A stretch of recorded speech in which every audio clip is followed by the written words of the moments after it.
Hello, hello everyone. Today we are going to discuss about grid computing. In last videos you have seen about distributed computing and peer-to-peer computing. So peer-to-peer computing and grid computing are the different forms of distributed networks. So today we will discuss about what is grid computing and what are its components and then applications of grid computing. So when you consider a normal computer, so a normal single computer will have a limited number of resources. Okay, so with those limited number of resources, a computer can perform only small tasks in an efficient way. So now when you wanted to execute, or when you wanted to accomplish a complex task with your computer, it is not possible to do it with a single computer. Now, grid computing is a new technology that coordinates the use of resources.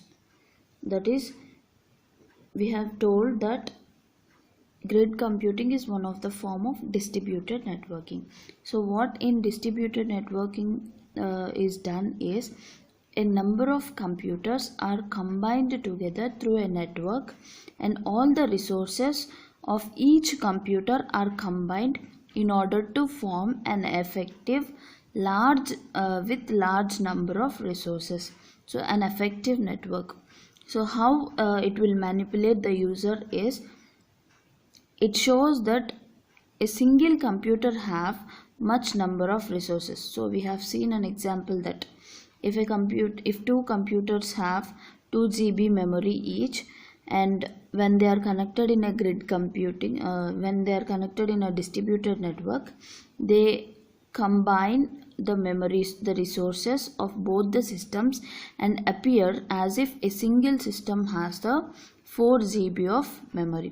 So likewise, grid computing is also a new technology in distributed computing that coordinates the use of computer resources. So how it coordinate the resources? So what are those resources which the grid computing coordinates is, such as processor capacity,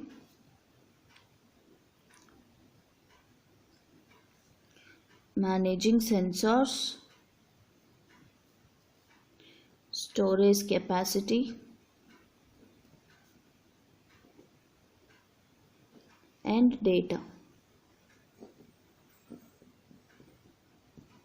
So all these resources are managed by grid computing. When a computer network is connected using the grid computing, then it will be able to manage, that is, each system connected in a grid computing network will be acting like a supercomputer. That is, all the memory resources available in all the systems appear as if they are available in a single system. Okay, so in the previous video we have seen about peer-to-peer network. So peer-to-peer network is also a form of distributed networking, but the only risk there is it does not have any security, and then there are no proper set of protocols. That is, there are no proper set of rules in order how to form a peer-to-peer network. So we have seen different forms like unstructured, decentralized, unstructured, decentralized, centralized peer-to-peer networks, all those. So in all these networks there are no proper particular protocol in order to form a network. All the connections are made in an ad hoc manner, so that is in a mixed way. So we cannot have a better quality or a set of standardized protocols while using peer-to-peer network. Thereby we may lack of security risk. We may have more security risk. So by overcoming that difficulties, we have grid computing, which enables some of the features like interoperability.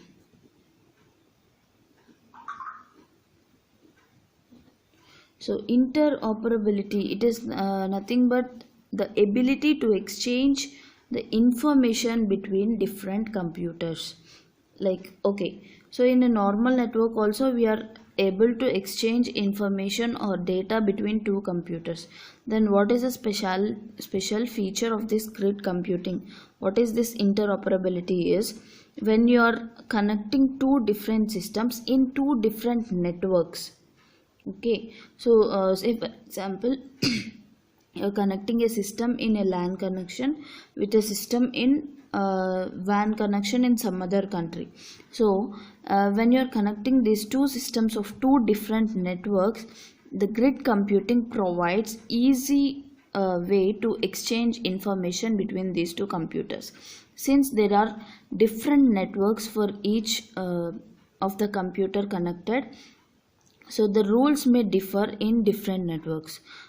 Grid computing provides an easy way or easy ability to exchange the information between these two systems present in different networks.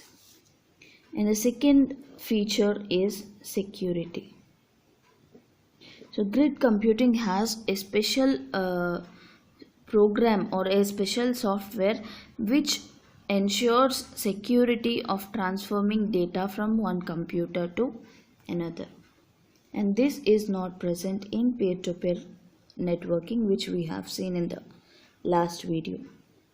And then third feature is quality of service.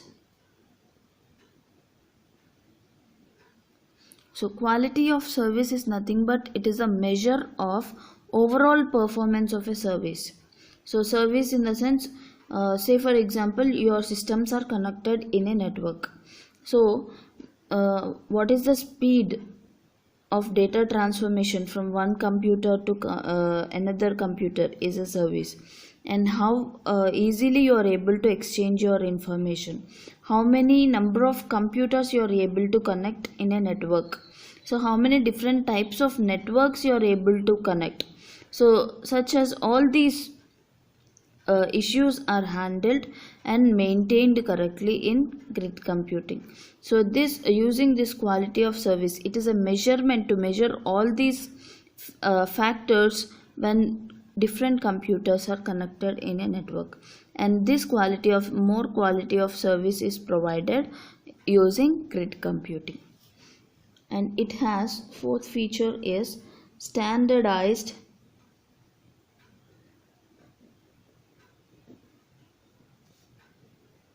infrastructure.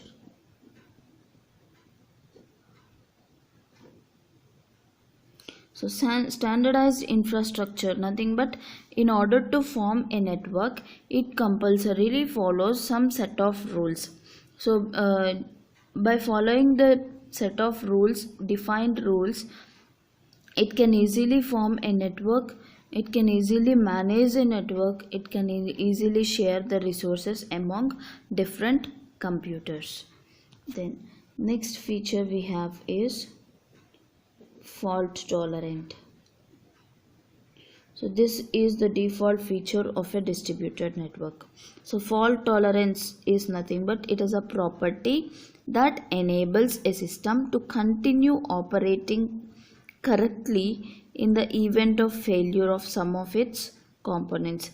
That is, even if you have a set of computers connected in a network, so even if a single computer fails in the network, the operation will not, or the data transfer or communication between the remaining computers will not stop.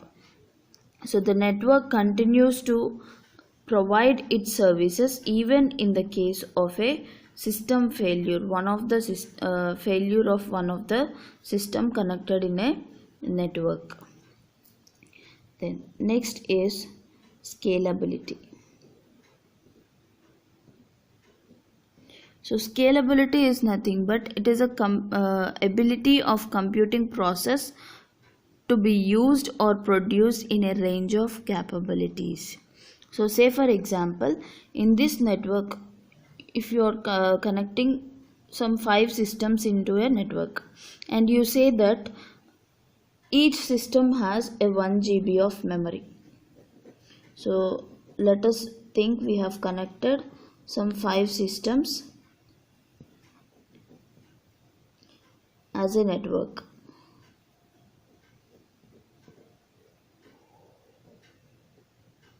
Okay, so in this 5 systems you have given, let us think that each system has a capacity of 1 GB. So when I declare that this network is capable of handling 4 GB of application, for 4 GB of size of application which can be fit into this network. So this scalability defines the ability, the ability up to which this rule, or we have said that 4 GB can be handled within this network. So up to which extent you are capable of handling the 4 GB sized application is the scalability. So ability of computing process to be used or produced in a range of capabilities. So the range of capabilities we mentioned here is 4 GB. So the ability of your network in order to handle that specified capability is known as scalability. Okay, then next feature we have is self-organization. When a new system is appeared into the network, so once the network have started the communication, and if in middle a new system appears into the network, the systems or the components present in the network, they themselves forms the connection with the new computer, and such a property is known as self-organization. They organize themselves with the specified rules when a new connection appears into the network. So these are the features available with the grid computing: interoperability, security, quality of service, standardized infrastructure, fault tolerance, scalability, and self-organization. So we have told that grid computing is one of the form of distributed networking, right? Then what is the difference that a normal distributed network have and a grid computing have? So a normal distributed network will share the resources, that is the memory, or either the processing speed, or whatever it is, the resources are shared with the other computer. So if you have 2 GB of memory, the other 2 GB of memory of another computer can be shared and used by your computer in a normal distributed network.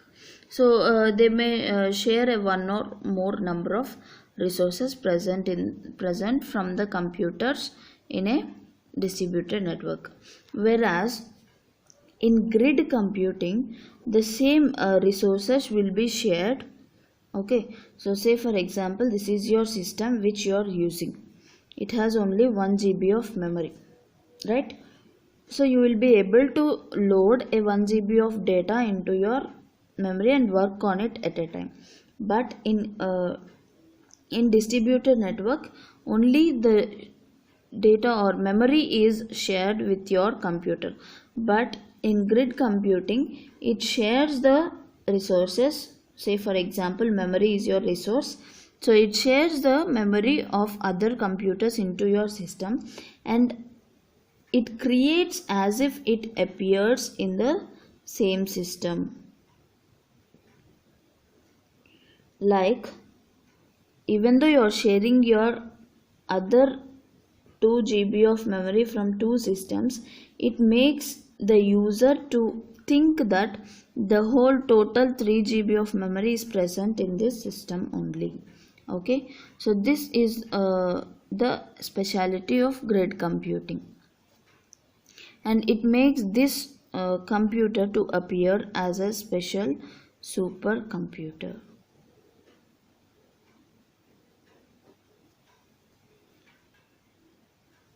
This grid computing works on the principle of pooled networks. Pooled network or pooled resources. So a network of pooled resources. In this resource management or in network computing, so this pooling is nothing but grouping of technologies. So grouping of resources. So grouping of number of resources into a single resource is known as pooled resource. Okay, so these resources may be equipment, assets, or personnel who are involving in computing or who are using those computers in a grid network, etc. So for all these purposes, the resource management or the pooled resources like equipment, assets and personals are pooled or grouped together in order to maximize the advantage and minimize the risk for the users. Say for example, if you and your friends are going to a trip.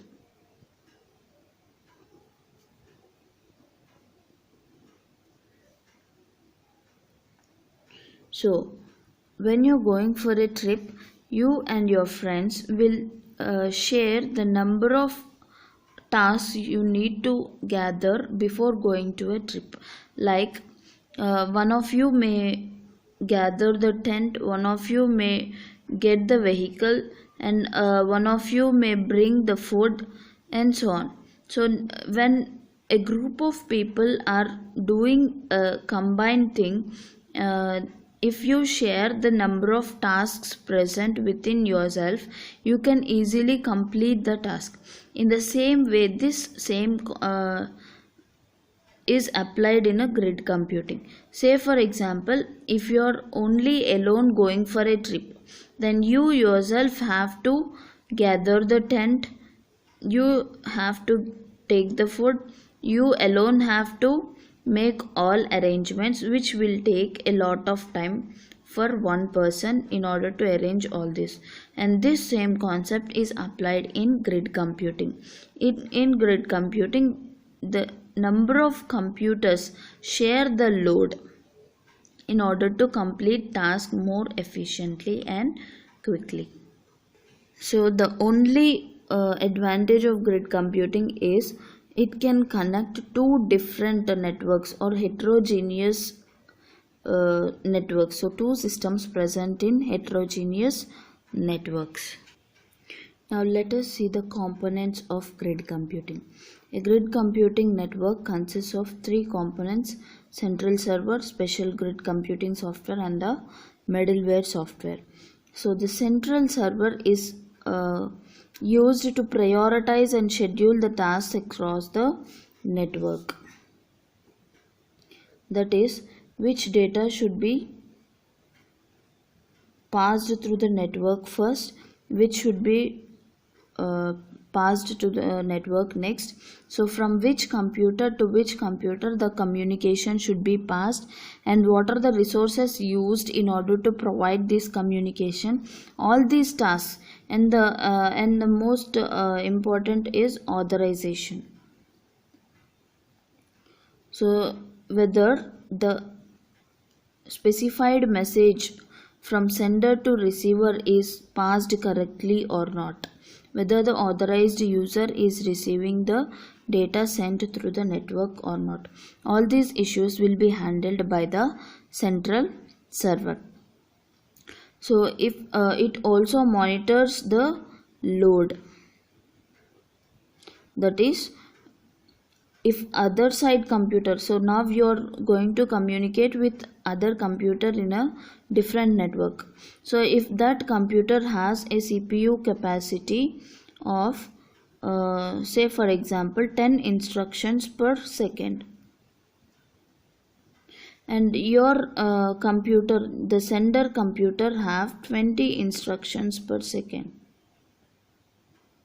So this CPU speed is more than the receiver CPU speed. So now if you are sending 20 instructions per second to the receiving computer, then this grid central server, in this grid computing, the central server stops the excess number of instructions. So it monitors the speed of the receiver side, so that is 10 instructions.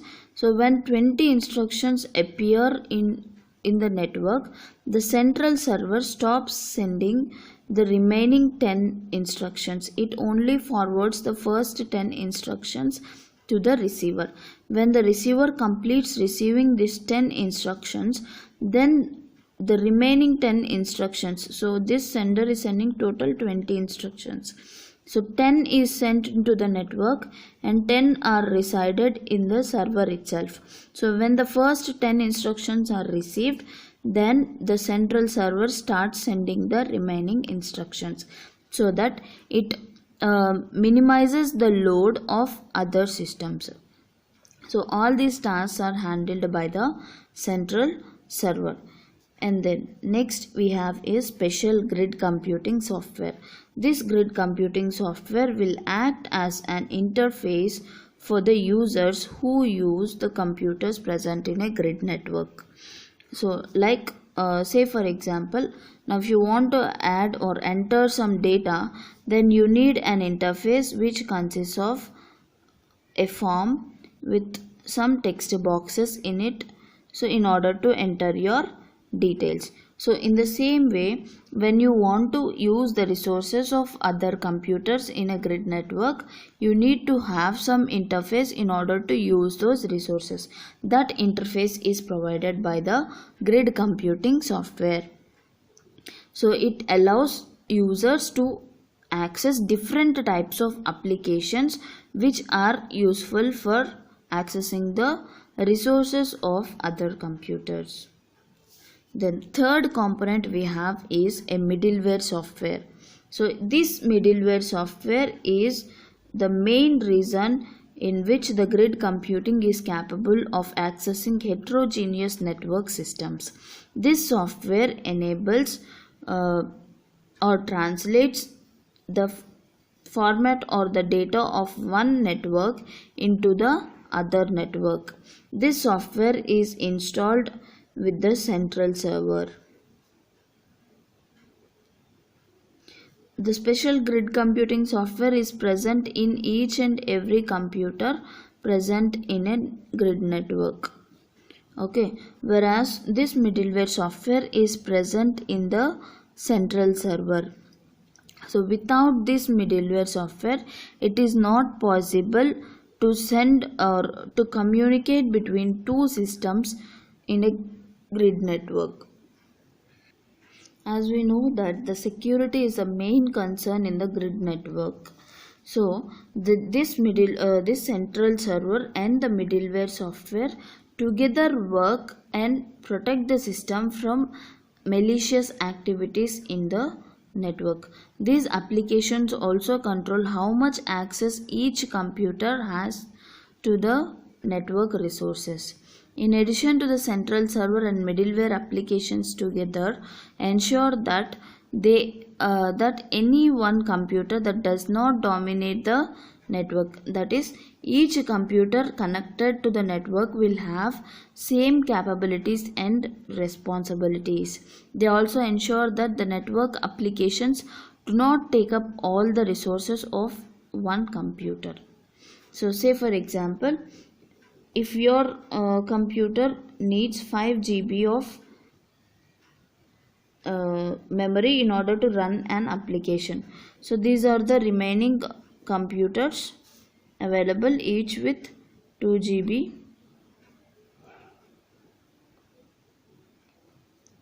and your computer have 2 GB. Say for example, you need a 7.5 GB of memory in order to run an application. So now you need to take all the memory available in this computer and then available in this second computer and 1.5 GB from the third computer. That is, you are using almost all the memory available, all the memory resources available in all the computers connected in this network. So this grid computing or this middleware software and central server will also ensure that no single computer will occupy the complete resources. So all the resources available will not be given to a single computer. It also manages the resources and makes the resources available for all the computers. So that is about the components of a grid computing. Now let us see about the applications of grid computing.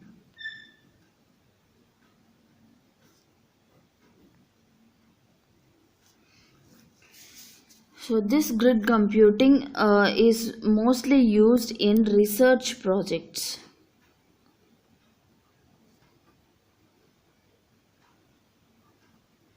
Like say for example, the first application or the first project would be search for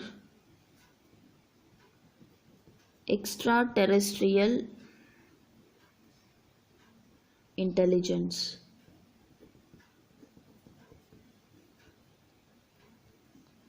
So this project is called SETI, short form of this name, Search for Extraterrestrial Intelligence Project. This project is mainly used in order to collect the data from the radio telescopes.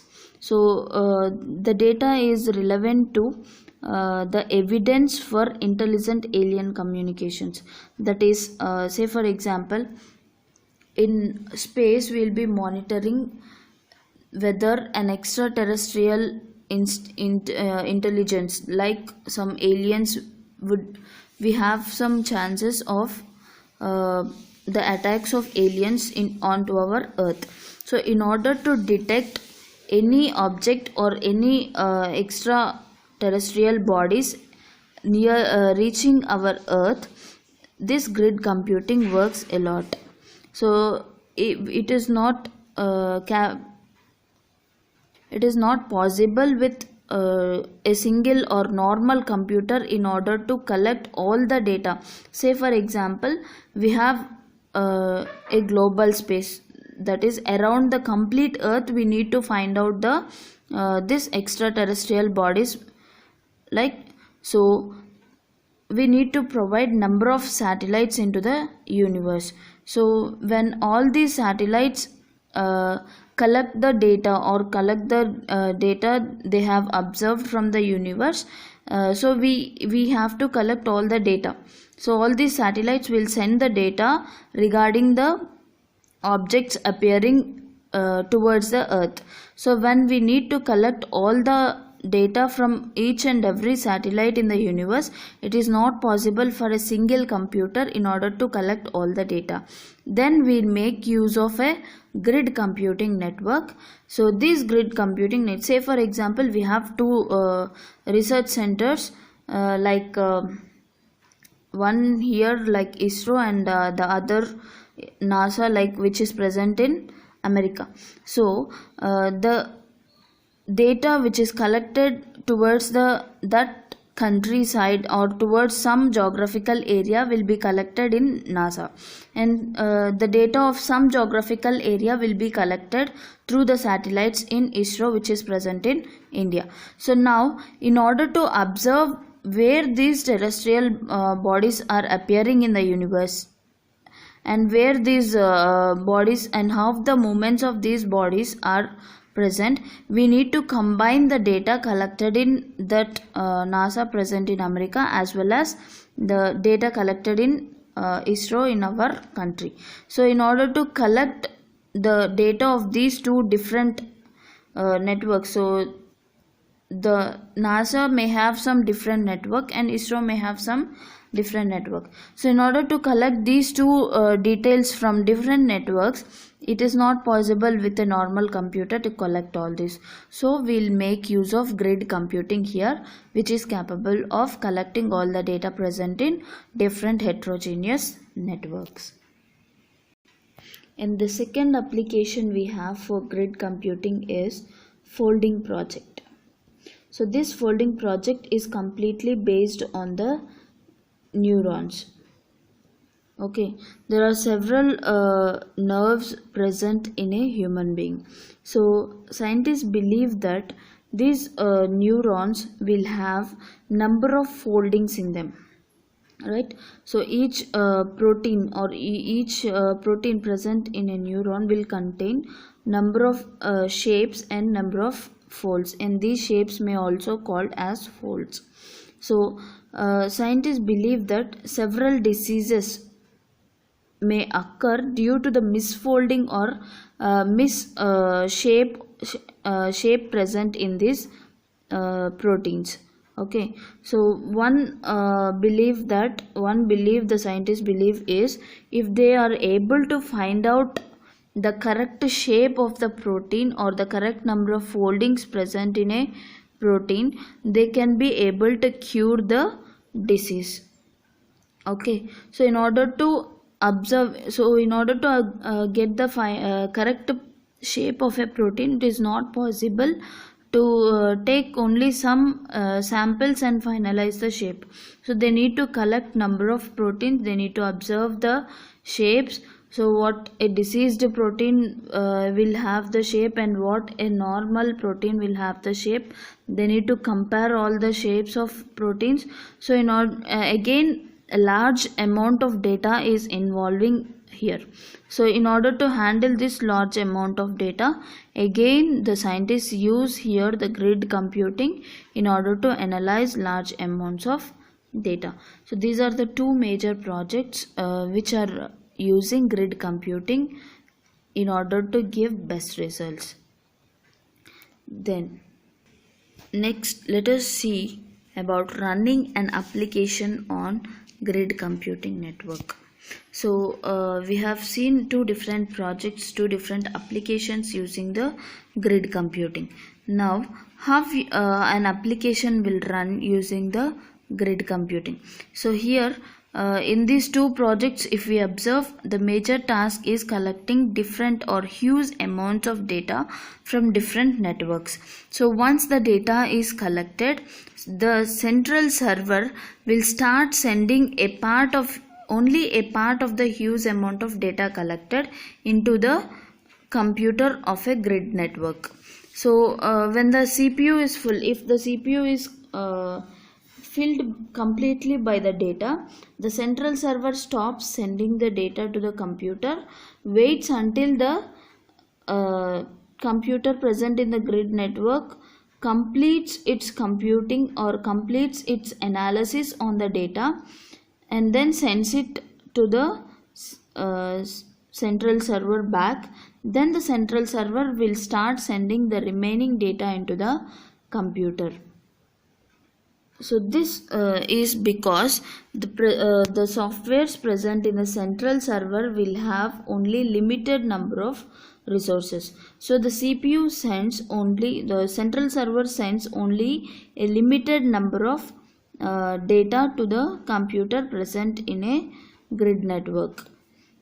And then after completing the analysis of that part of data, again the remaining part analysis would be computed. So when all different parts of data analysis is completed, the grid computing software or the central server, which contains the middleware software, will combine all the outputs obtained from different analysis. So as we have made each data into different parts and analyzed, so each part will have some analyzation output. So these outputs are combined into one single output and produces the output, that output as the output for the given input.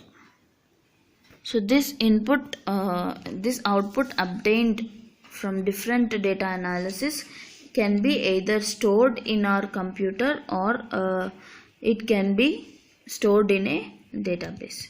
So finally, the overall grid computing is mainly used in order to handle large amounts of data and also to provide communication between the computers present in heterogeneous networks. So this is about the grid computing. In next video we'll see about cloud computing.